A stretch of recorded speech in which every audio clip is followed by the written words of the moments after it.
Good morning. Today we're going to be doing a Wiggles guitar, but this is not just any Wiggles guitar. Somebody asked me to cover iowanchef's Wiggles guitar. So if you've never seen his video on the Wiggles guitar, I am going to go ahead and link that below and see how many times you can say Wiggles guitar. So before we do anything, we actually have a repair that needs to be made on this.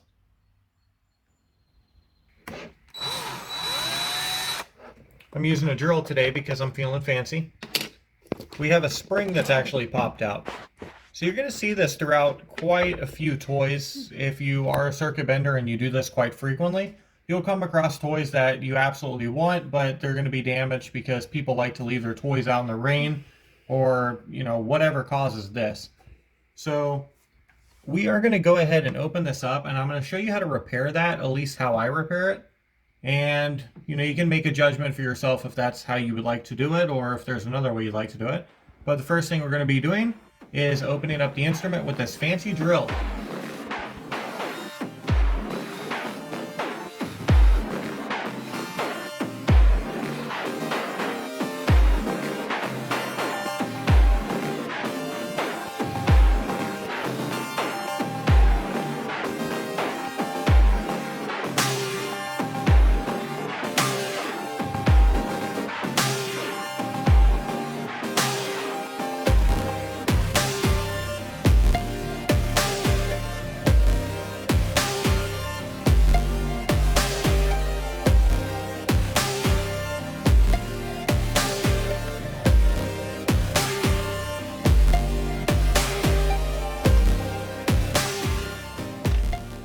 Alright, so that was a lot quicker than normal, but what we have here is we have our battery contacts. So if you've never realized that the battery contacts are actually the same ones that are on this side, and these are where they actually feed through.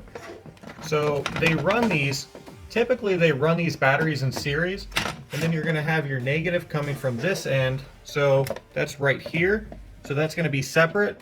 These two contacts are actually together, and then it comes down here.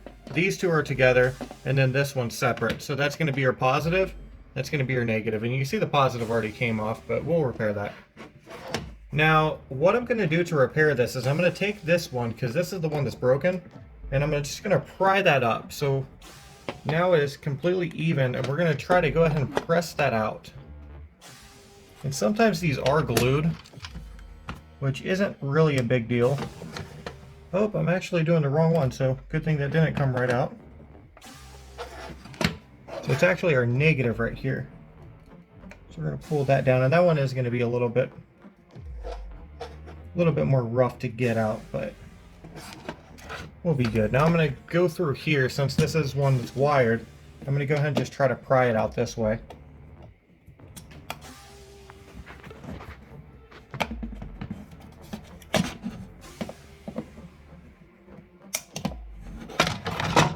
You see this thing is very, very corroded. It's actually coming apart. It may be worth replacing the entire thing. I'll show you how to repair it, and then we'll probably end up replacing this if we can get it out.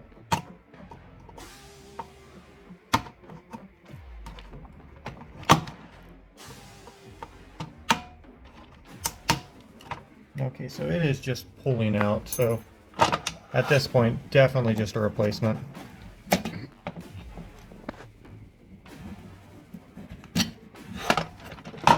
I will say, typically what I do with these, just so you can kind of see it, is there are these points inside of here. These actually hold the springs in, so a lot of times you can actually pull these out and you can stick the springs right in here and even go as far as prying the points up a bit. And you can typically do that by taking a small screwdriver on one side and then pressing the point up and then just letting it pry out a bit.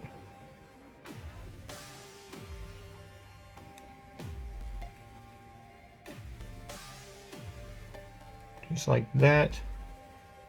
So you just have to pry it up a tiny bit. Then you stick the spring in there. And then the springs will typically stay because they have multiple points inside of here. You can see that other one right there was actually in there. But yeah, that's typically how you repair them, but I'm actually going to replace this one, and I'm going to replace it with a Game Boy battery contact. Ta-da! So that actually took a lot longer than I wanted it to actually find this. I have not done Game Boys in a while, but we can use this, and it's going to work quite well. Now we will have to modify it a tiny bit, so if you look inside of here, you'll see that this does not have pegs for, you know, a Game Boy thing to go inside of it. And it doesn't have a bend. So it can only fit this one thing into it. And it doesn't have that weird arch either that the Game Boy ones do. But that is really no problem. What we're going to do here is we're going to go ahead and pull this out. And bend these so they come off.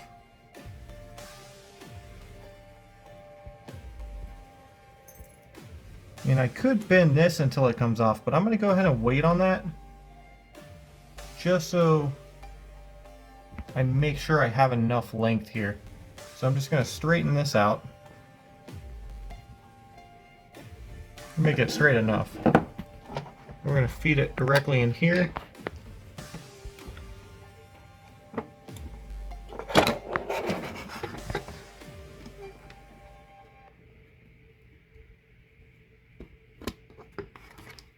There we go. Let's go ahead and pull that through a bit. Alright, and I'm going to bend this down.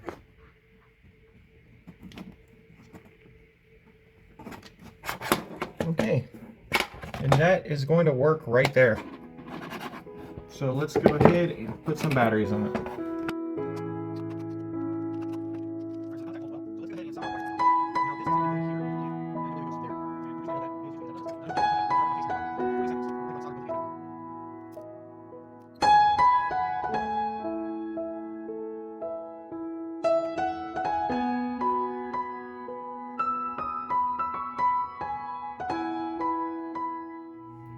Alright, so now we should be good to go. The batteries are in tight. And it is not making sound. So what we're going to do in this instance is we're going to go ahead and short circuit the most plausible thing. So what I mean by that is we have our wire, it's running to this, and then we soldered that on.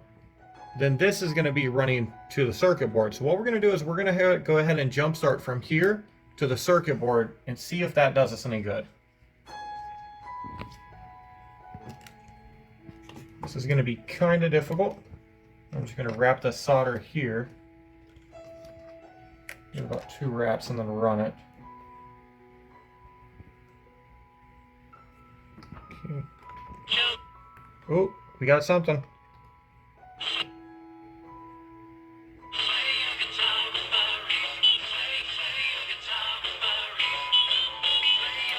So it seems it's the switch that's the issue. So let's look at the switch. So it's a slide switch, and it does appear to be sliding correctly if you can see it in there. I know it kind of looks a bit different, but if you look at it through here, it's really nothing but a side switch. So it looks a little more complex on the front, but all we're doing is we're turning this knob, kicking the switch over. So we're going to go ahead and take the switch out, and obviously the switch is the problem.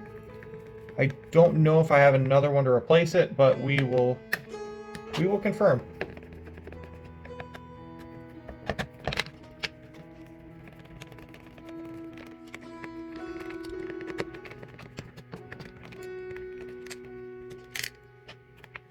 Okay.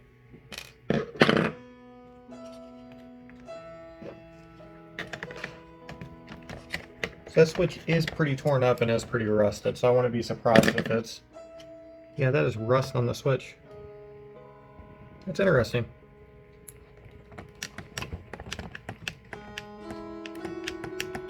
So yeah, it seems the switch is blown, but when we short circuit it, should come right back. If I can get the screwdriver even on it.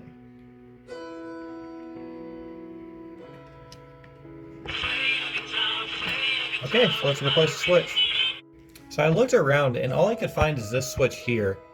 And if you notice, this switch is quite a bit bigger than the other one. That's not only in width, but it's also in the actual size of the bottom of the switch. So essentially what we have here is we have to modify either this or the switch. Now I'm going to be leaning towards the switch on this one, and the reason being is if I modify this, there's no guarantee that that rotation is actually going to knock the switch over and turn the instrument on. And this is also a double pole, but that's perfectly fine because we can actually make this into the same one and it'll be the same exact switch. So what I'm going to do here is I'm going to go ahead and try to modify both sides of this to make the switch a little bit thinner.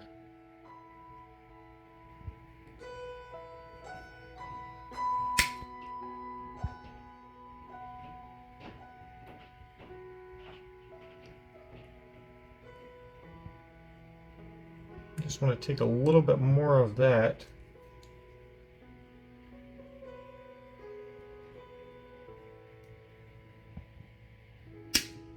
Okay, there we go. And I need a razor blade, so give me 1 second. Alright, now I'm just going to go ahead and trim this up, the razor.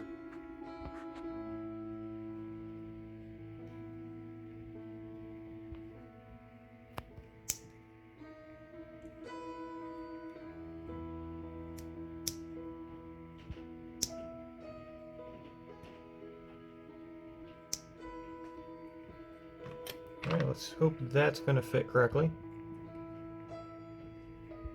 Looks like it will, and it looks like it'll also pull over. Now we are going to have to modify the casing a bit too.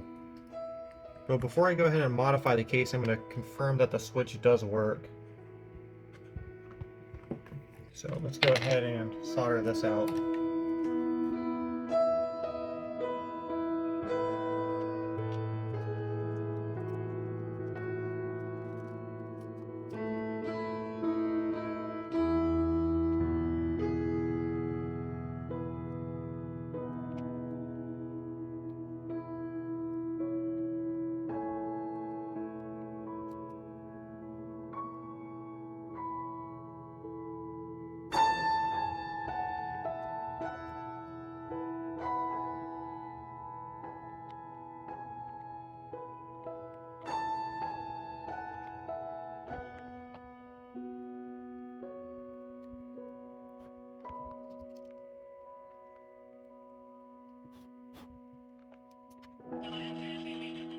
So now we're to the tricky part, and this is mounting the switch.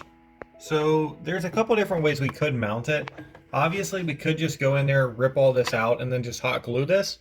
But I don't think that's going to be the smartest way to go about this, just in the long run, because I think hot glue will eventually come out. But we do have this little piece over here that we can actually possibly modify. I'm going to try to clip through this and then see if we can bend that up. Now this is metal, so that's going to be a little bit hard, but I'm really hoping that this would actually bend out and we'd be able to mount it with it. I'm going to try to do this real quick.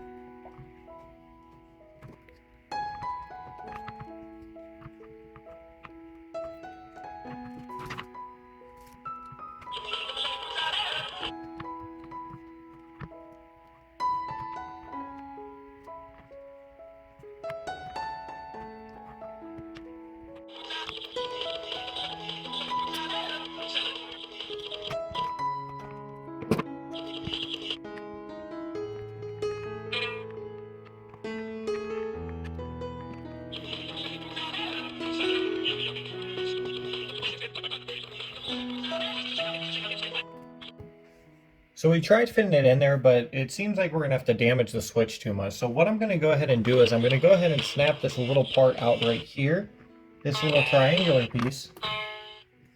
That way we can go ahead and stick the switch in here, and I am going to need to resolder that before we do it.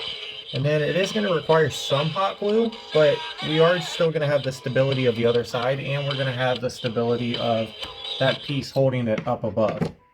So we still should be good, and we should still have a stable foundation enable for it to actually, you know, keep the switch in there.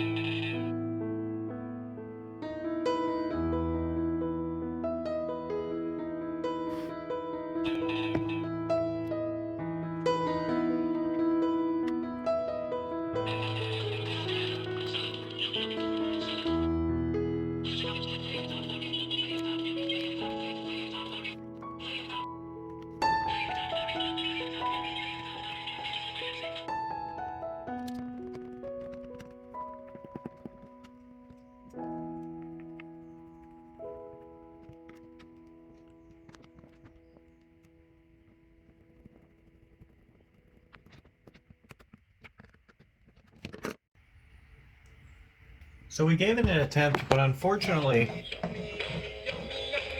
it's not actually working. So we can't switch it off, and it's due because of the width of the switch. This switch just isn't allowing it to actually flip over like it should be in order to turn off. So you'd actually have to pry it over in order to turn it off, or pry it over to turn it on. So what we're going to have to do in this instance is we're going to have to go ahead and trash this switch. And what we're going to do is we're just going to add a master on and off switch in its place.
Now that we have our master on and off switch installed, the next thing we're going to go ahead and do, which I don't really do too often, but we're going to go ahead and do touch points. So we're going to add touch points up here to where the bridge of the guitar would actually go. So I'm going to go ahead and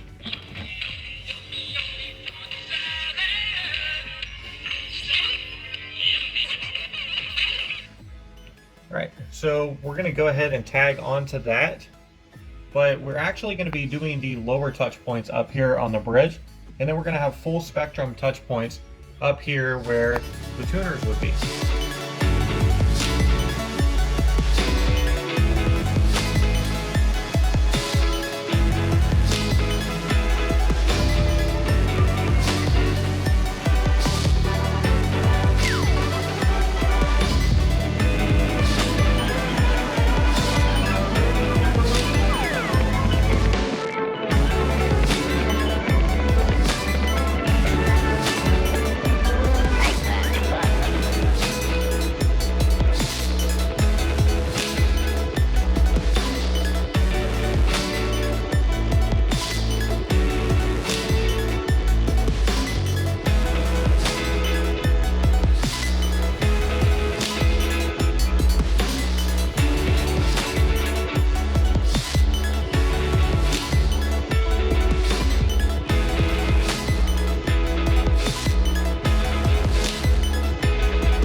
Hi all, Kermit the Frog here, and I'm standing next to a candlestick, which may give you some clue as to which fast-breaking news story we're here to report on. Yes, indeed, friends, we're here at the site of Jack Be Nimble, Jack Be Quick, Jack Jump Over the Candlestick.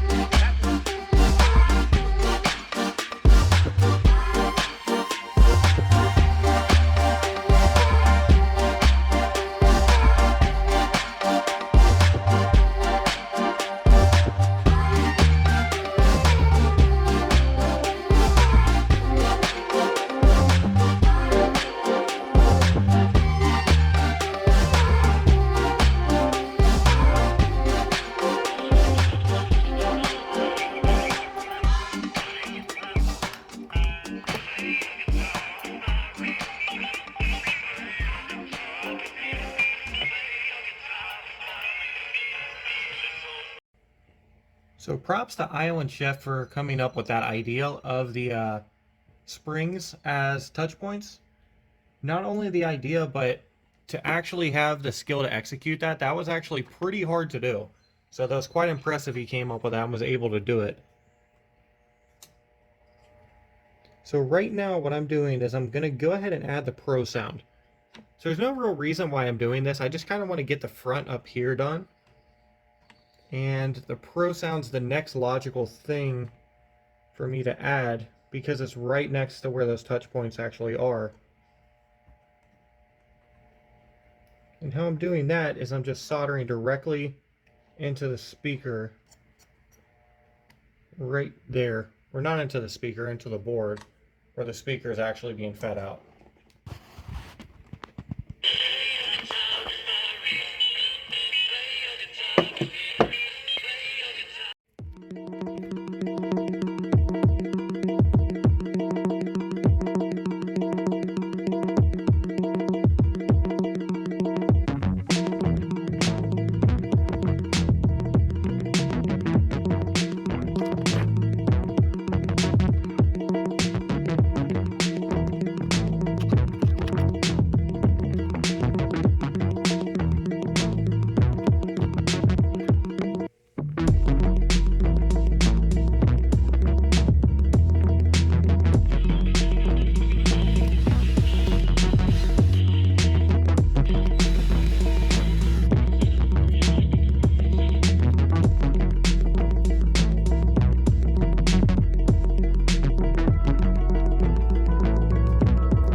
So the next thing we're going to do is a couple modifications to the sound that we just added here.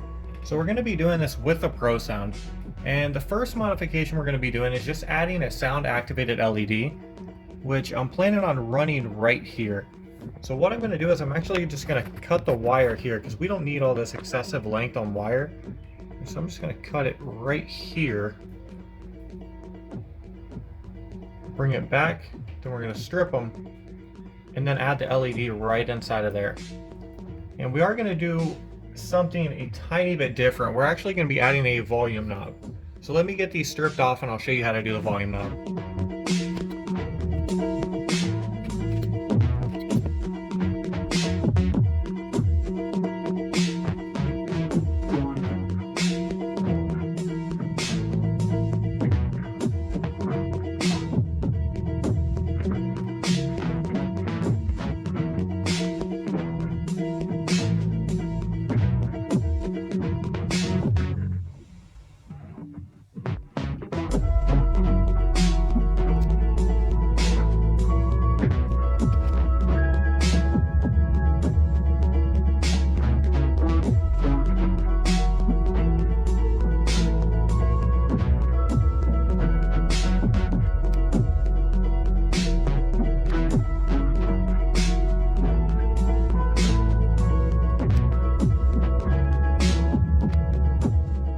Alright, so what we're adding right now is we're adding a volume pot. So what this is going to allow us to do is it's going to actually allow us to control the volume of the instrument, but we're making it so we can only control it through this 1/4 jack. So anytime this is plugged up, we can control it into an amplifier on how loud it is, so we don't actually have to go to the amplifier. So what I'm doing essentially is I'm cutting the positive wire from this, pretty much from the board to the 1/4 jack, and then I'm putting a pot onto it. And in this case, we're actually using a 10K pot. Now, I'm hoping this isn't too much. We're gonna see. Usually you can get away with 10Ks and they do fine. Sometimes it does require a lower potentiometer to actually do it because we're not pushing too much on this. So go ahead and put this on as well. And you also may have noticed I cut both wires. I mistakenly did that because I thought I was adding an LED on there. And I had to reference my last video, which funny enough, my last video referenced the previous video that I did one of these. So we had to reference the last video. And we're actually running our LED down here and not on to the sound. But we have this. I'm going to go get an amplifier, plug it up. Let's see if it works.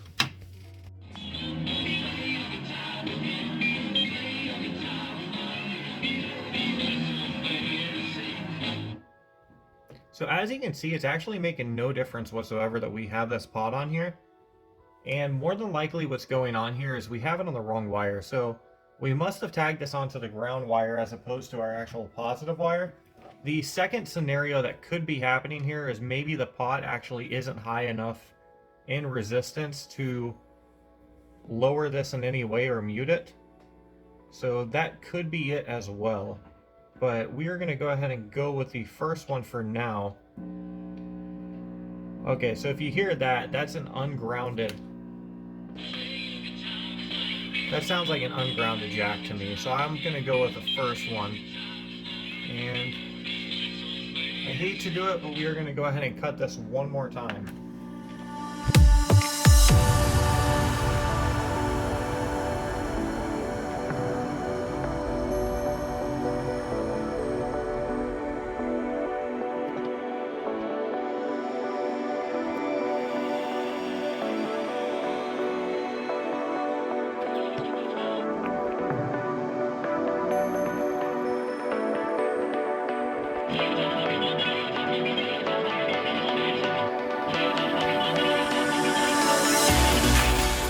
It does appear what is actually happening is the pot just isn't strong enough to pretty much mute this thing.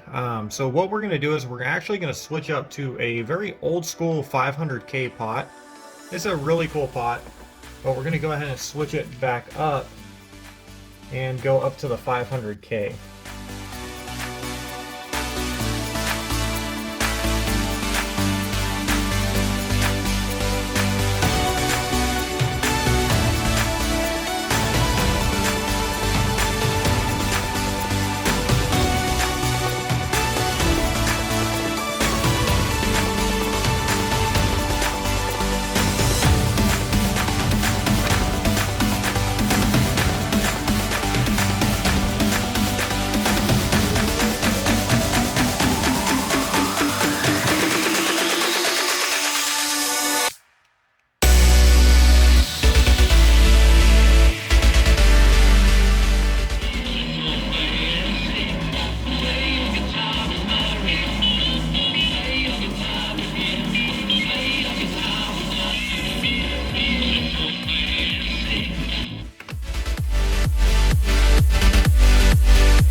So I'm having some issues actually fitting this pot in.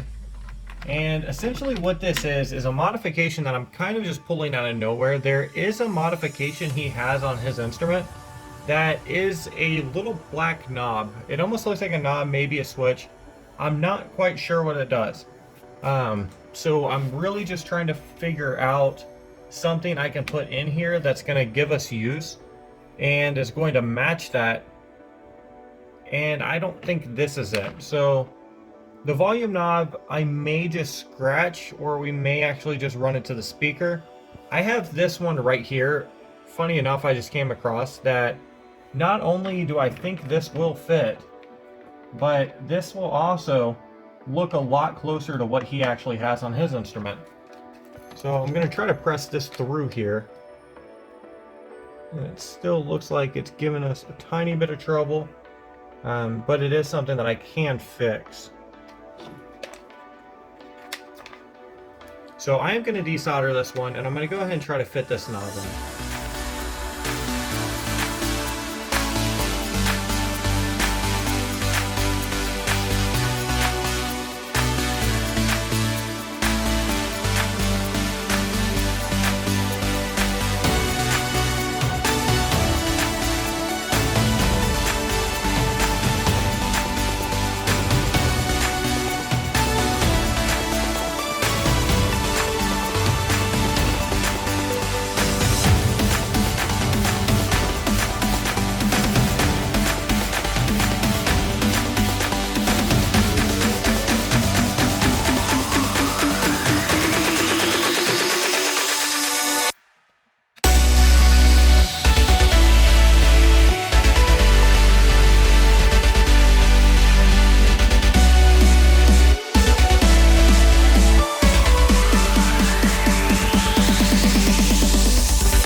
So as you can see, this actually just glitched out, and it glitched out into a random sequence, which we have seen a couple instruments we weren't expecting to do this.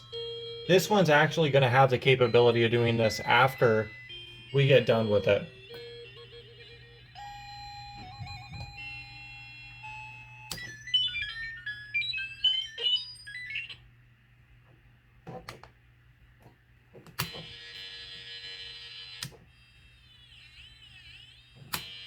So it looks like it did crash, but let's go ahead and restart that.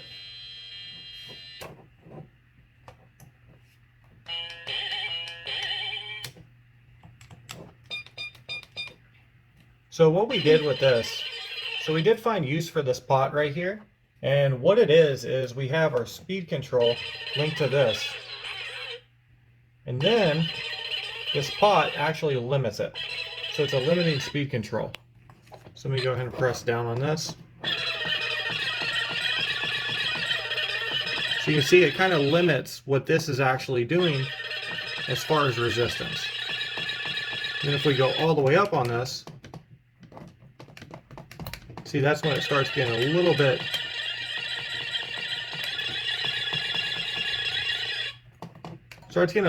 trippy, and that's where we were actually getting that. But that is a really cool thing to actually have access to, is that glitch. You know, obviously if you get lucky with it, but it is a really cool thing to have access to, and our eyeball is now working.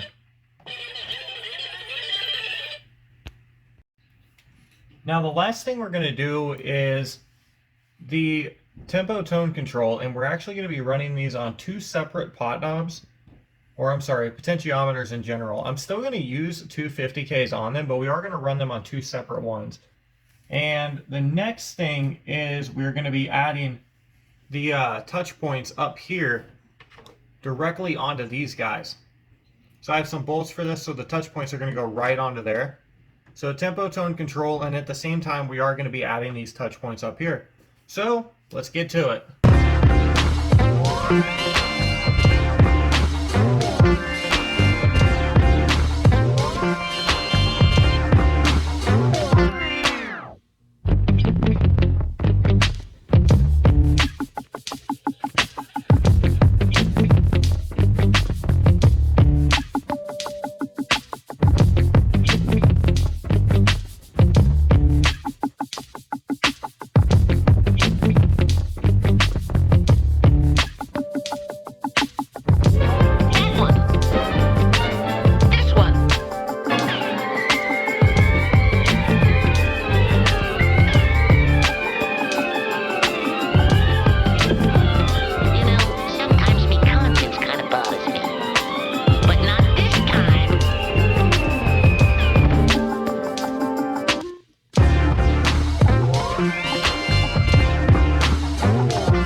as you've seen, we are going to need a resistor on this as normal, just like we would if we only ran one. But we have our negative running here, we have our positive running here, and we have our mid wire running on both of these sides. And we are going to need a resistor on this guy so he doesn't crash. So I'm going to go ahead and refer back to the older video and see what I use as far as resistors. So looking back at the older videos, I actually use specialized resistors on this one, and I really only have like 150 Ks right now. So what I'm going to go ahead and do is I'm going to go ahead and use 150 K, so I can get away with using 75 on both the, or I'm sorry, 75 K on the lower end without the instrument actually going to a complete stop and having a massive amount of play. So we're going to use these two resistors. On the other side, I can use a 50K. So I have two 350 Ks. So I'm going to go ahead and run these in parallel, making them into a 50K resistor. So we're going to run these two in parallel, and then on this, since I can get away with a 75, I'm going to run two in parallel. So 50K, 75K. So I'm going to go ahead and hook this one to the ground, and then the other one to the high speed control.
So this isn't at a dead halt just yet, so let's go ahead and add one more resistor onto this.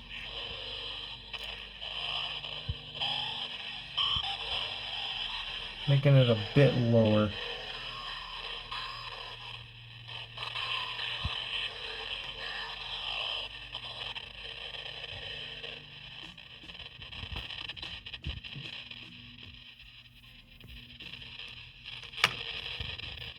Right, so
last thing we're going to be doing is adding the LED pic to this.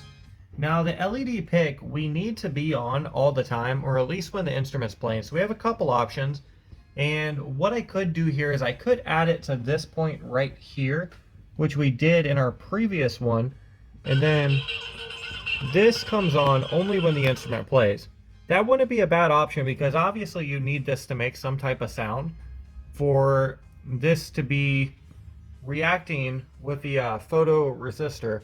But just for looks, let's go ahead and make this so where it comes on all the time. So anytime the instrument's on, this is going to be it. Now a good candidate for this would be to go ahead and latch this onto the permanent ground right here in our other point. And then this will actually give us that coming on all the time. And it dims a tiny bit when we actually press it.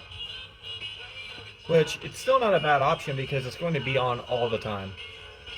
But for this exact modification, I've actually went ahead and ordered a couple things. Or I've ordered these. So this is a laser pointer. Now I'm not going to shine it directly into the camera, but it is a laser pointer, as you can see. So it's a laser pointer LED. So I thought this would be super, super cool. Now the only issue we run into this is if you see how it actually is, it's really, really consolidated. The light is really consolidated on it. So it's not going to be a really good candidate for actually touching into the photoresistor because of how consolidated it is. It's going to have to be exactly on the photoresistor. So to rectify that issue, I went ahead and I modified this LED. So this is a heavily modified color changing LED. I ground this thing down to pretty much nothing. You can actually see this thing is bare bones. And I'm going to go ahead and put it in there, and it still works. It works fantastic. And what we can actually do here is this backside is also a little bit pried up, so I can actually stick this LED inside of here. And you can see that's giving us quite a bit more of a range. So we actually have a couple different LED fixtures going on there, which is going to look really, really cool. So we are going to go ahead and modify this, and then we're obviously going to need some shrink wrap around this, but we're going to go ahead and latch onto this, and then that point, so this is on all the time, and let's speed it out.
Circling back, I totally realized I ran the pick out through the wrong place.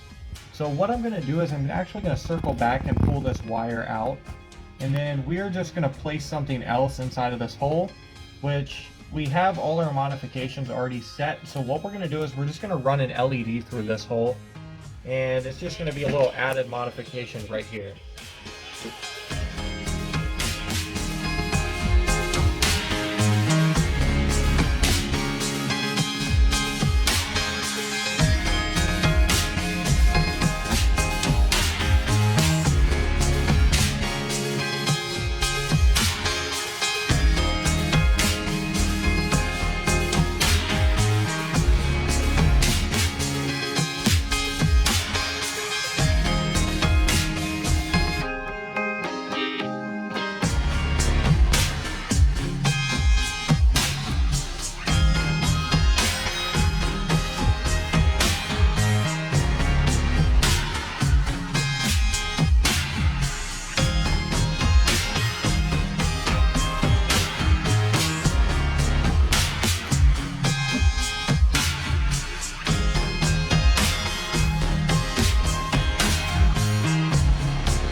as you've seen, I did tag another LED onto here.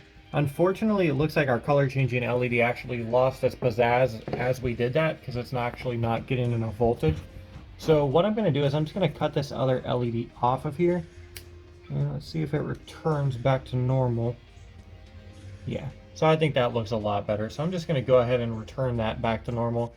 And we will do without this extra LED.